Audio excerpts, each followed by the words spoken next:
جب ہم یہ دیکھتے ہیں کہ اللہ نے پورے قرآن کریم میں سمیع بصیر سمیع بصیر سمیع بصیر کی جو پوری تکرار ہمیں ملتی ہے، تو وہاں سے انسانیت کے لیے ایک بڑا زبردست پیغام یہ ہے کہ اگر ہم اچھے سامع بن جائیں، ہمیں سننے کی تمیز آ جائے، تو یقیناً ہمیں بولنے کی تمیز آ جائے گی۔ تقریباً میں نے ابھی تک جتنے بھی لوگوں کو، باشعور لوگوں کا میں نے مطالعہ کیا ہے، دیکھا ہے، ان کو سمجھا ہے، ایک چیز میں نے ان لوگوں کی ذات کے اندر دیکھی ہے کہ وہ بہترین لسنرز ہوتے ہیں، بہترین لسنرز ہوتے ہیں، ان کو سننے کا سلیقہ آتا ہے۔ ہمارے ہاں سب سے بڑا مسئلہ یہ ہے کہ ہمیں سننے کا سلیقہ نہیں آتا۔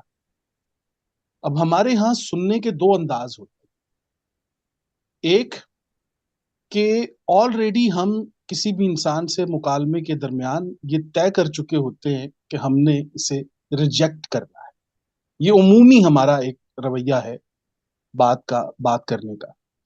تو ایک تو ہمارے درمیان اندر یہ چیز چل رہی ہوتی ہے کہ یہ جناب جو ہیں جتنی بات کر رہے ہیں، یہ بات بالکل جو ہے وہ میں نہیں مان رہا، اور دوسری بات، جہاں یہ بات ختم کریں گے وہاں پر میں نے ان کو کاؤنٹر اٹیک ان کے اوپر کرنا ہے، یعنی کہ میں اندر ہی اندر ایک جواب بھی سوچ رہا ہوں کہ جہاں پر یہ خاموش ہوں گے اور وہاں پر میں نے جو ہے وہ اب کیا بات کرنی ہے، یا میں نے کیسے ان کو سمجھانا ہے یا بتانا ہے۔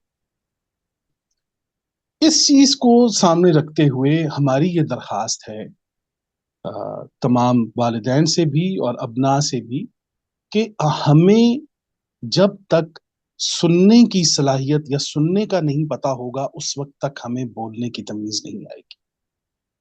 تو گھروں میں ماں باپ اور ابناء، ہماری اولاد جو ہے، اگر ان کو باقاعدہ طور پر بٹھا کر سننے کی صلاحیت ان کو سکھائی جائے کہ دیکھیے سننے کا سب سے خوبصورت طریقہ یہ ہے کہ آپ اگر کسی کے ساتھ مکالمہ کر رہے ہیں، کسی کے ساتھ بات کر رہے ہیں، تو 70% آپ اپنے اندر خیر شامل کر لیں، اور آپ نے 70% مکالمے کو، جس کے مکالمے کے لیے بھی آپ دیکھیے قرآن کریم میں دو لفظ آئے ہیں بہت کمال، سورہ المجادلہ کے آغاز میں آئے ہیں، مجھے یاد آ گئے، میں چلتے ہوئے یہ بھی بتا دیتا ہوں کہ سورہ المجادلہ میں ایک حوار، مکالمے کو کہتے ہیں حوار، اور ایک کہتے ہیں مجادلہ۔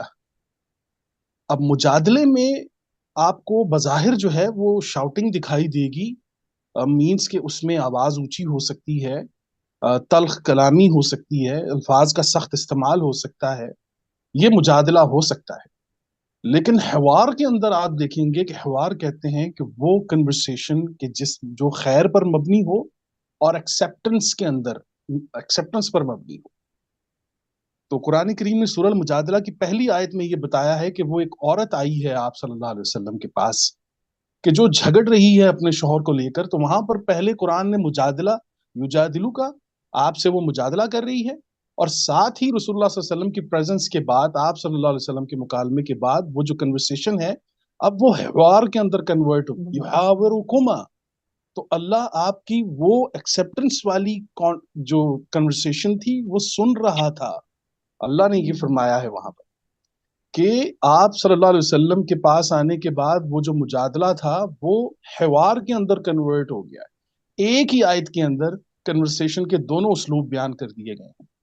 تو ہمیں بھی اگر ہم اپنی اولاد کو یہ سکھائیں، اور اس میں ہمارے والدین کو بھی اگر یہ بات پتا ہو کہ ہمارے مکالمے کا اور سوال کرنے کا یا بات کرنے کا انداز جو ہو، اگر وہ 70% خیر پر مبنی ہوگا، تو اس کے بہت بہترین نتائج ہم دیکھ سکتے ہیں، اور ہم بہت بہترین نتائج تک پہنچ سکتے ہیں۔ تو یہ ایک طریقہ کار ہے کہ اگر ہم اس آیت کو سامنے رکھتے ہوئے یہ دیکھیں کہ انما یستجیب الذین یسمعون، تو اب یہ جواب کا مادہ ہے، یستجیب کا لفظ آپ دیکھیے، یہ جواب دینا جو ہوتا ہے، رپلائی کرنا، ریئیکٹ کرنا، یہ سارا یستجیب کے اندر آتا ہے۔ تو یہاں پر انما یستجیب میں یہ جواب کے مادے پر ہے، تو پتہ چلا کہ جسے سننے کی تمیز ہوتی ہے اسے جواب دینے کی تمیز ہوتی ہے، اور جسے سننے کی تمیز نہیں ہوتی اسے جواب دینے کی تمیز نہیں ہوتی۔ تو ہم نے اپنے بچوں کو بٹھانا ہے، بہت اچھے انداز میں ان کے سامنے ایکٹ کر کے دکھانا ہے کہ ایسے سنا جاتا ہے. اس کے بعد ایسے خیر برآمد کی جاتی ہے، ایسے مکالمہ کیا جاتا ہے کہ آپ نے اس کی اگر کوئی سٹارٹ میں ہی انہوں نے کوئی ایسی بری بات کر دی ہے تو آپ نے اس میں سے بھی خیر پیدا کرنے کی کوشش کرنی ہے. یہ ہے مکالمے کے اسلوب. اور ہمیں اپنی اولاد کو جب تک ہم اپنے گھروں میں یہ ماحول نہیں بنائیں گے کہ ہمیں سننے کی تمیز جب تک نہیں آئے گی، اس وقت تک ہمارے بچوں کو بولنے کی تمیز نہیں آئے گی. یہ ایک بہت اہم نقطہ ہے جس پر ہم چاہتے ہیں کہ اس کو دیکھا جائے.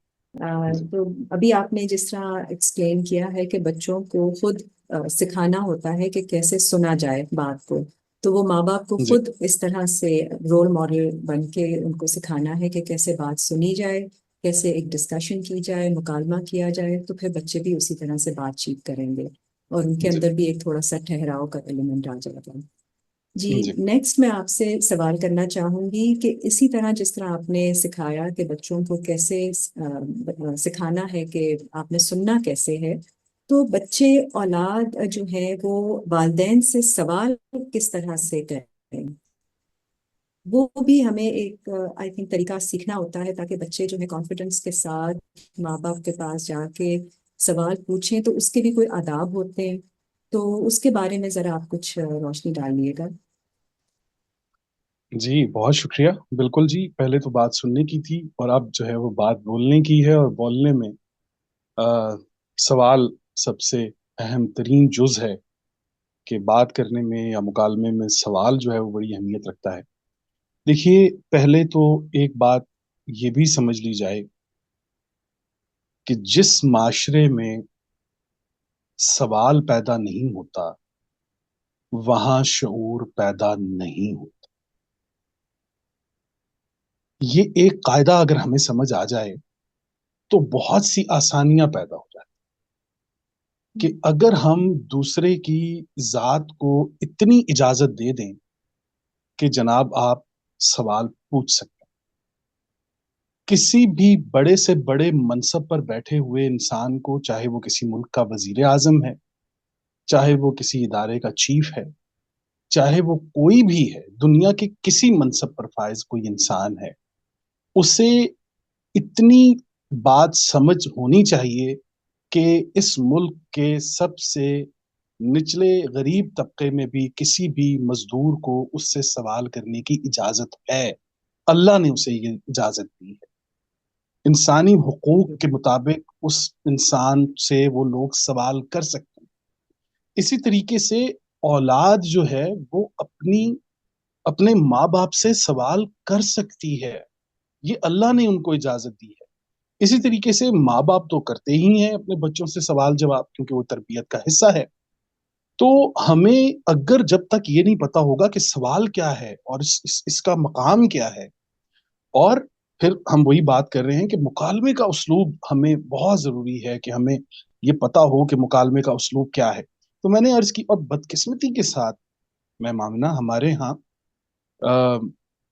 یہ جملہ عام طور پر ہم سنتے ہیں کہ جناب یہ تو سوال ہی پیدا نہیں ہوتا.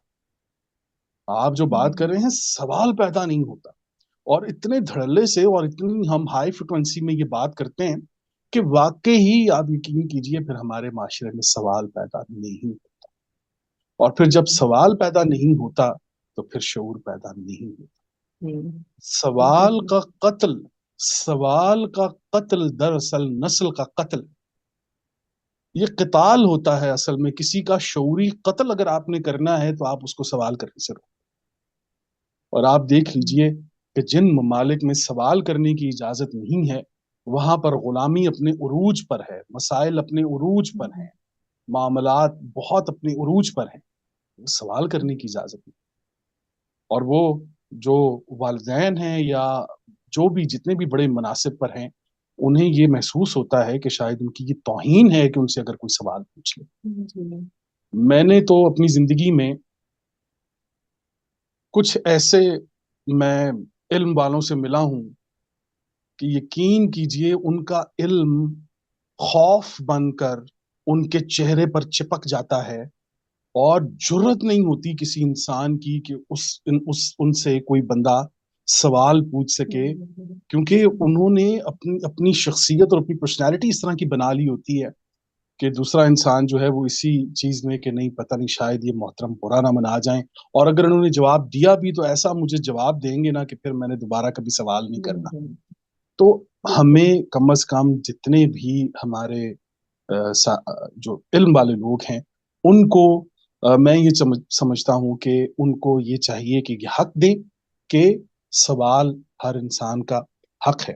اچھا، اس سوال کی اہمیت کا اندازہ آپ اس بات سے لگائیے، میں پہلے بھی عرض کر چکا ہوں کہ سوال وہ کسوٹی ہے، سوال وہ کسوٹی ہے کہ جس پر ہمیں یہ پتہ چل سکتا ہے کہ سابقہ نبوت اور رسالت جس معاشرے یا جس ماحول میں آئی ہے، تو کیا اس معاشرے اور ماحول نے ان کی نبوت اور رسالت کو قبول کیا ہے؟ آپ یہ دیکھیے کہ سوال، یہ جو یسألون یہ جو ورڈ آتا ہے سوال کا، تو یہ وہ کسوٹی ہے۔ قرآن کریم نے اصل میں یہ بتا دیا ہے کہ قرآن کریم ہی وہ کتاب ہے جو آپ کو یہ بتا سکتی ہے کہ آج سے 4000 سال پہلے، 5000 سال پہلے، 5 لاکھ سال پہلے اگر کوئی نبی یا رسول آئے ہیں تو وہاں کے معاشرے نے، ماحول نے ان کو ایکسیپٹ کیا ہے کہ نہیں، وہاں پر نبوت ان کی اس معاشرے کے اندر انہوں نے کامیاب ہونے دی ہے کہ نہیں۔ انہوں نے تو اپنا 1000% کام کر دیا، لیکن کیا وہ اس معاشرے کے اندر کامیاب ہو سکے، اس معاشرے نے انہیں قبول کیا یا نہیں؟ تو اس کا جواب قرآن کریم دیتا ہے ایک ورڈ کے اندر، اور وہ ورڈ ہے یسألونک۔ یہ آپ سے سوال کرتے یہ آپ سے سوال کرتے ہیں، یسألونک۔ اب اس کے لیے آپ سورہ بنی اسرائیل، میں نے بس ایک آیت نکالی ہے، باقی تو بہت ساری آیات ہیں اس میں، کہ سورہ بنی اسرائیل آیت نمبر 85 آپ دیکھ لیجیے، تو یسألونک عن الروح، یہ آپ سے روح کے بارے میں پوچھتے ہیں، روح کے بارے میں پوچھتے ہیں۔ اور دوسرے مقام پر آپ دیکھیے کہ ایک جگہ آتا ہے کہ یسألونک ماذا ينفقون، یہ آپ سے پوچھتے ہیں کہ اللہ کی راہ میں ہم کیا دیں، ہم کیا خرچ کریں اللہ کی راہ میں۔ تو یہ یسألون کا لفظ بتا رہا ہے کہ آپ جب پورے انبیاء حضرت نوح علیہ السلام سے لے کر نبی صلی اللہ علیہ وسلم کی آپ پورے قرآن کو جب کھنگال لیں گے، آپ اس کو دیکھ لیں گے، تو آپ کو پتہ لگے گا کہ مکالمے کا سب سے بہترین اسلوب کہ جہاں پر معاشرے کے اندر سوال پیدا ہو گیا ہے وہ عہد محمد صلی اللہ علیہ وسلم۔ سابقہ جتنی اقوام ہے وہاں پر آپ کو سوال بہت کم، نہ ہونے کے برابر آپ کو سوالات ملیں گے، لیکن جو قرآن عہد محمد صلی اللہ علیہ وسلم کی طرف بڑھتا ہے، وہاں پر وہ بتاتا ہے کہ اب انسانیت اس مقام پر پہنچ چکی ہے کہ اب اس کے اندر سوال پیدا ہو چکا ہے، سوال کرنے والے پیدا ہو چکے ہیں، اور یہ کسی بھی نبی اور رسول کی کامیابی ہوتی، مکمل کامیابی، کہ جسے معاشرہ بھی قبول کر لیتا ہے۔ میں نے عرض کیا کہ یہ کہنا کہ نبوت اور رسالت کی کامیابی، تو وہ اپنی طرف سے 1000% انہوں نے اپنا کام بالکل عدل اور صداقت کے ساتھ کر دیا، لیکن کیا معاشرے نے انہیں قبول کیا کہ نہیں؟ اب معاشرہ اگر سوال نہیں کر رہا تو اس کا مطلب یہ نہیں کہ نبی جو ہیں وہ ان سے استغفر اللہ کوئی کمی کوتاہی ہوئی، نہیں، انہوں نے اپنا 1000% دیا۔ اور یہ تو یہاں سے ہمیں یہ پتہ ہونا چاہیے کہ یہ جو یسألون کا لفظ ہے، یسألون کا، یہ انسانیت کی بہت بڑی کامیابی ہے جسے قرآن کریم نے پیش کیا ہے۔ اس کو میں ایک اور اینگل میں آپ کو بتانا چاہوں گا، مجھے یاد آ گیا، اور لگے ہاتھوں ہمارے احباب بھی اس چیز کو بہت پسند کریں گے، اور وہ یہ ہے کہ آپ یہ دیکھیے کہ آدم علیہ السلام کا ذکر جب قرآن کریم میں آتا ہے تو وہاں پر کہا جاتا ہے کہ جہاں سے چاہو کھاؤ پیو، کھلو وشربو، جہاں سے چاہیں کھائیں اور پئیں۔ بار بار یہ آپ مکالمہ دیکھیں گے کہ جہاں سے چاہیں کھائیں اور پئیں۔ اچھا، اب آپ یہ دیکھیں کہ کھائیں جب کہا گیا ہے کہ کھا لیں، کھائیں، تو بتایا یہ جا رہا ہے کہ یہ انسانیت پر گزرنے والا وہ عہد ہے، وہ دور ہے کہ جب یہ اپنی ذات میں اپنی ایک ذاتی زندگی گزار رہا ہے، ایک ذاتی زندگی گزار رہا ہے، اور احکامات کو بھی آپ دیکھ لیجئے، سامنے رکھیے، تو اس میں یہ چیز صاف دیکھی جا سکتی ہے کہ یہاں پر یہ انسان پر وہ دور ہے کہ جب اس کو یہ کہا جا رہا ہے کہ آپ جہاں سے چاہیں کھائیں پئیں۔ اب وہ جنت ایک جنت، اور پھر اس میں کہا جا رہا ہے کہ آپ اس میں جہاں جہاں سے چاہیں کھائیں پئیں.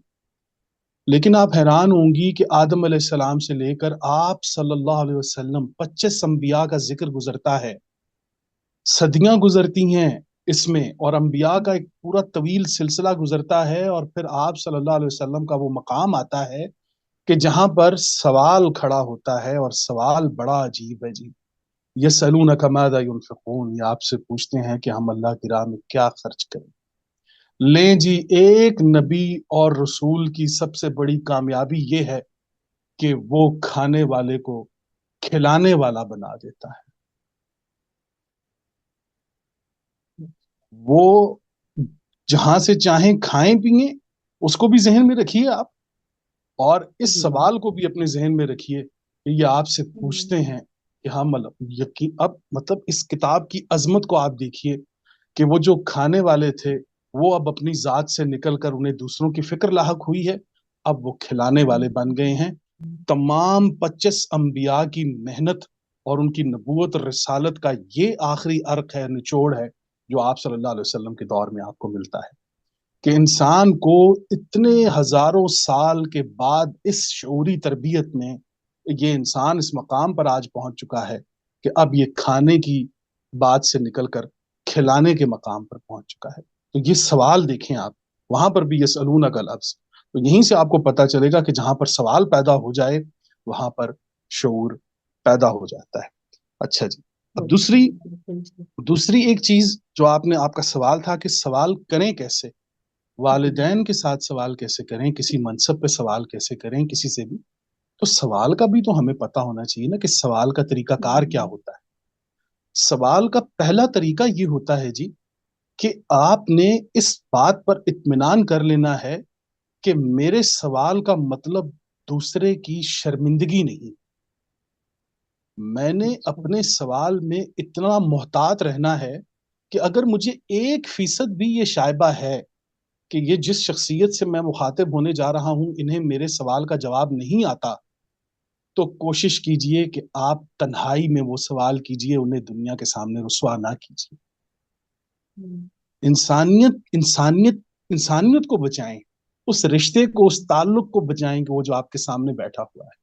اللہ نے اگر آپ کو کوئی علم دے رکھا ہے تو یہ اس علم کے ذریعے دوسروں کو آزمائش میں مت ڈالیں، دوسروں کو آزمائش میں مت ڈالیں.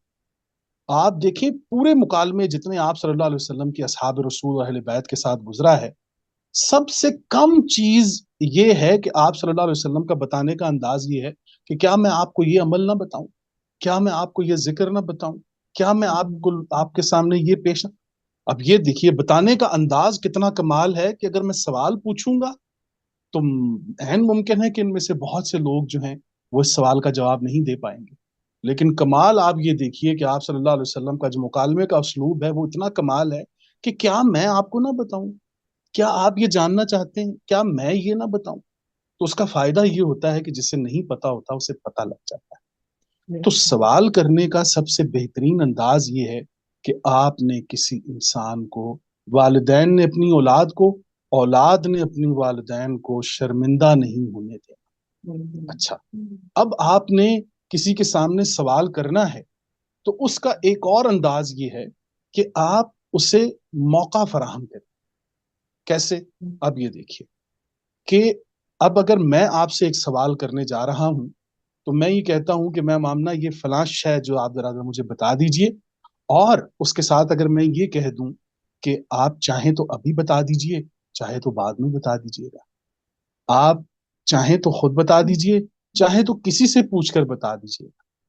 اب جب میں نے آپ کو موقع دیا اپنے آپ کو ایڈجسٹ کرنے کا تو یہ ایک کمال مکالمہ ہے، یہ شخصیت بچانے کا ایک بہترین طریقہ ہے کہ جس طریقے میں اس طریقے کو ہم اختیار کریں تو اس کے بہترین نتائج نکل سکتے ہیں. تو ہمیں لازمی یہ پتہ ہونا چاہیے کہ سوال کا طریقہ کار کیا ہے، کسی کی ذات کو ہم نے کیسے بچانا ہے، اور اس کے ساتھ ساتھ ہم نے ان کو اس شرمندگی سے بچنے کے نکلنے کا موقع دینا ہے، اور ہم نے ان کو چانس دینا ہے کہ اگر انہیں جواب نہیں آتا تو وہ اس چیز سے نکل سکیں، بہت آسانی سے، بہت آرام سے وہ آپ کو کہہ سکیں کہ ہم بعد میں یہ بات کر سکتے ہیں. ہم بعد میں یہ مکالمہ ہمارا بعد میں ہو سکتا ہے، یا میں ابھی سوچ رہی ہوں، یا میں کسی سے پوچھ کر آپ کو بتا سکتی ہوں. تو یہ ایک بڑا بہترین طریقہ کار ہے جی سوال کا. میں نے عرض کیا کہ 100 صحیح جواب، ہم نے یہ بھی اپنی اولاد کو بتانا ہے کہ 100 صحیح جواب مل کر بھی ایک غلط سوال کو سیٹسفائی نہیں کر سکتے. 100 صحیح، کیونکہ اب ہمیں یہ دیکھنا ہوگا کہ یہ جو سوال ہے یہ کس نوعیت کا ہے، یہ کس نوعیت کا ہے. مثال کے طور پہ بچوں سے عام طور پہ یہ آج کل تو بہت ہی زیادہ میں نے یہ ٹرینڈ دیکھا ہے، بیٹا آپ یہ بتائیے اللہ کو کس نے بنایا ہے. ٹھیک ہے جی، اب یہ ایک ایسا سوال ہے کہ اس بیچارے کی ساری زندگی کنفیوژن کے اندر گزرتی ہے. لیکن اگر میں اسے یہ بتا دوں نا کہ بیٹا یہ سوال جو آپ کر رہے ہیں یہ آؤٹ آف باکس ہے، یہ کتاب کا موضوع نہیں ہے. پورے قرآن میں اللہ نے کہیں بھی کسی انسان کے ذمے یہ ڈیوٹی نہیں لگائی کہ تم مجھے ڈھونڈو میں کہاں. اللہ نے پورے قرآن کے اندر جو مکالمہ کیا ہے وہ یہ کیا ہے کہ حضرت انسان کو یہ دیکھ سکے کہ میں کس مقام پر ہوں، بجائے یہ جھانکنا شروع کر دے کہ اللہ کہاں ہے، اللہ کو کس نے پیدا کیا ہے. تو یہ وہ موضوع اور ٹاپکس ہیں کہ جن کو خدا نے موضوع ہی نہیں بنایا. پورے قرآن کریم میں خدا نے اپنی ذات کو موضوع نہیں بنایا.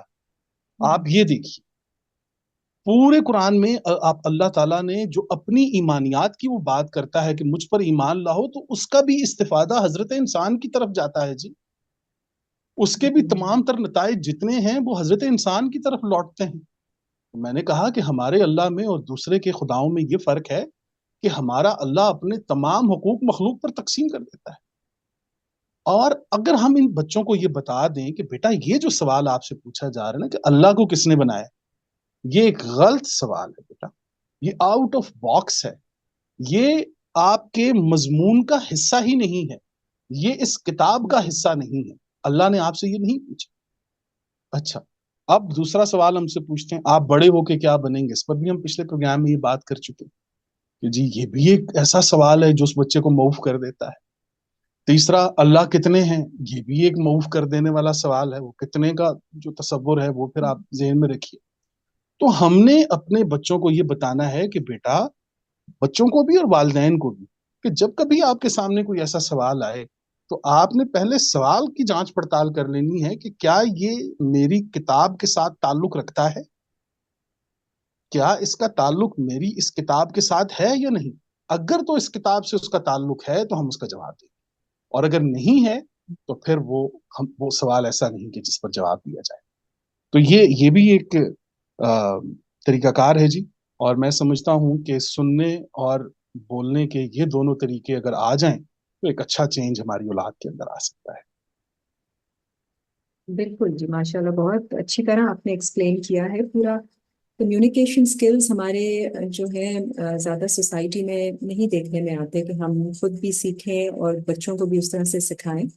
تو آئی تھنک پیرنٹس کو بھی یہ سیکھنا ہوگا کہ سوال کس طرح سے کیا جائے، اور اسی طرح سے پھر بچے بھی اسی کو پک کریں گے. تو کیونکہ وہ ماں باپ کو ہی دیکھتے ہیں بچے کہ وہ کس طرح سے سوال کرتے ہیں، کیسے ایک ڈسکشن کو لے کے آگے بڑھتے ہیں. تو یہ سارے ایلیمنٹس جو آپ نے بتائے ہیں کہ شرمندہ نہیں کرنا اور سوال کی پہلے جانچ پڑتال کریں اور اس کے بعد موقع بھی فراہم کریں، تو یہ سب چیزیں بہت اہمیت رکھتی ہیں جب بھی کوئی بات چیت کرنی ہو، کوئی سوال کرنا. بہت شکریہ آپ کا. اچھا زبیر صاحب، نیکسٹ میں آپ سے ایک سوال پوچھوں گی نوجوانوں کے بارے میں جو ان کا بہت ان کے فرینڈز، ان کے دوست، جو ان کا سرکل دائرہ احباب ہوتا ہے وہ ان پہ بہت اثر انداز ہوتا ہے. تو اس میں بہت امپورٹنٹ ہے کہ بچوں کو پتہ ہونا چاہیے کہ کس طرح کا معیار ہونا چاہیے دوست چنتے وقت، اور اچھے دوست کو کیسے پہچانا جائے، کیونکہ اس کا ان کی پرسنالٹی پر بہت افیکٹ ہوتا ہے. تو اس کے بارے میں آپ کچھ روشنی ڈالیے گا پلیز. جی بہت شکریہ. بالکل جی، حسب حال یہ سوال. اور آج کل تو یہ ایک بہت بڑا مسئلہ بن چکا ہے کہ ہمیں اس چیز کا پتہ ہی نہیں ہوتا کہ ہمارے بچوں کے دوست کون ہیں. وہ کس طرح کے ہیں، ہوں، وہ کہاں کے ہیں، کس شعور کے مالک ہیں، کیا کرتے ہیں، یہ سارا کچھ جتنا بھی ہے اس سے ہم واقف ہیں۔ تو پہلے تو ہم یہ بتا دیں کہ یہ جو دوست کے لیے عمومی طور پر ہمارے ہاں ایک لفظ استعمال ہوتا ہے صدیق، قرآن کریم میں بھی آیا ہے، اور قرآن کریم میں جو جس مقام پر آیا ہے وہ مقام میرے لیے تو بڑا دلچسپ ہے، بہت ہی دلچسپ، کہ حضرت یوسف علیہ السلام جب قید میں تھے تو ان میں سے دو قیدی جو تھے، جو ایک جو تھا وہ مارا گیا اور دوسرا جو تھا وہ بادشاہ کے ہاں اسے نوکری مل گئی۔ تو بہت عرصے کے بعد جب وہ واپس لوٹا حضرت یوسف کے پاس وہ خواب کی تعبیر پوچھنے کے لیے، تو وہاں پر وہ اس نے جو الفاظ استعمال کیے ہیں، یا ایھا الصدیق، اے میرے یوسف، میرے دوست، وہاں پر صدیق کا لفظ اس نے استعمال کیا ہے۔ کمال یہ ہے کہ حضرت یوسف علیہ السلام نے ان سے کہا تھا کہ اپنے رب کے پاس جا کر میرا ذکر کرنا، وہ بھول چکا تھا، اور بہت عرصے بعد جب وہ لوٹا ہے تو وہ یہ کہتا ہے کہ اے میرے صدیق۔ تو صدیق کی صداقت کا کمال دیکھیں کہ یوسف علیہ السلام نے اس سے یہ نہیں پوچھا کہ اب تمہیں یاد آئی ہے، اب آئے ہو تم۔ تو ایک تو دوست کی یہ جو ایک مثال ہمیں ملتی ہے نا، کہ دوست جو ہے وہ تسلیم کرتا ہے، وہ گلہ نہیں کرتا، وہ معاملات کو جانے دیتا ہے، وہ کسی بھی چیز کو لے کے ایشو نہیں بناتا، پہلی بات۔ اچھا، اب ہم ذرا لفظ صدیق کو دیکھ لیتے ہیں۔ صدیق اور پھر صدیق کے لفظ پر قائم ہونے والا لفظ صادق۔ صادق، آپ دیکھیے عرب معاشرے کے اندر ان کا کمال دیکھیں آپ، کہ صدق وہ سچ کو کہتے ہیں، وہ تعمیری سچ۔ صادق، صادق کہتے ہیں وہ سچ جو تعمیر پر مبنی ہو، جس میں دوسرے کی خیر موجود ہو، اس سچ کے اندر کسی قسم کی کوئی تخریب نہ ہو۔ آپ یہ دیکھ لیے کہ بہت سے لوگ جو ہیں وہ سچے ہوتے ہیں لیکن ان کا سچ تخریب پر مبنی ہوتا ہے۔ وہ کہتے ہیں کہ کوئی جھوٹا انسان اگر ایک دم سچ بولنا شروع ہو جائے تو سمجھ جائیں کہ سچ خطرے میں ہے، کیونکہ وہ سچ اس کو تخریب کے طور پر استعمال کرے گا۔ تو صادق کہتے ہیں وہ سچا انسان کہ جس کا سچ تعمیر پر مبنی ہو اور پوچھنے پر سچ بتائے۔ کمال یہ دیکھیے آپ، بلا وجہ سچ بول کر کسی کو کسی نقصان کے اندر مبتلا نہ کرے، یہ ہے صادق۔ اور یہ وہ لقب ہیں دونوں جو آپ صلی اللہ علیہ وسلم کو صادق اور امین کے طور پر دیے گئے ہیں۔ تو آپ یہ دیکھیے کہ اچھا، اب صادق اور صدیق، حضرت ابوبکر صدیق رضی اللہ تعالیٰ عنہ، ہم واقف ہیں ان سے، اچھا ان کو صدیق کا لقب دیا گیا۔ تو صدیق عرب معاشرے کے اندر اس انسان کو کہتے ہیں کہ جو آزمائش کے بعد آپ کا دوست بنا ہو، یعنی کہ آپ نے آزما لیا ہو، بہت سے مقامات پر دیکھ لیا ہو کہ یہ تو 1000% بھائی پورا اترتا ہے، یہ تو ثابت قدم انسان ہے، یہ تو ساتھ دینے والا ہے، یہ تو ساتھ چلنے والا ہے، احساس کرنے والا ہے۔ اور آپ دیکھ لیجئے کہ ایک مقام پر آپ صلی اللہ علیہ وسلم نے فرمایا ہے کہ میں سب لوگوں کا جو ہے وہ ادھار اتار سکتا ہوں، لیکن میں ابو بکر صدیق کے احسانات کو میں نہیں اتار سکتا، یہ قیامت کے روز اللہ ان کے احسانات کو اتارے۔ یہ بھی آپ دیکھیے صدیق، اب یہ بھی ایک دوست ہیں۔ تو ایک تو ہمیں یہ پتا ہونا چاہیے کہ اچھے دوست کی یہ صدیق، صادق، ان کے معنی ہمیں پتا ہو۔ سیکنڈلی ہمیں یہ پتا ہو کہ ایک مسلم اگر مجھ سے یہ پوچھے کہ اچھے دوست کی نشانی کیا ہے، کیسے پتا چلے گا میرا دوست جو ہے وہ سچا اور اچھا دوست ہے، تو میں اسے یقیناً یہ کہوں گا کہ اگر اسے دیکھ کر آپ کو اللہ یا اللہ کے رسول یا اللہ کی کتاب یاد آتی ہے تو یقیناً وہ آپ کے بہت اچھے دوست ہیں۔ یہ ایک مسلم کے لیے۔ اب ایک غیر مسلم ہم سے یہ پوچھے کہ آپ مجھے بتائیے جناب کہ میرے نزدیک ایک اچھے دوست کی نشانی کیا ہے، تو ہر وہ خوبصورت خیال جو آپ کو کسی ذات سے منسوب ہو، کسی دوست، کسی شخصیت کے ساتھ، کہ جسے سوچ کر آپ کو ایک خوبصورت خیال آئے،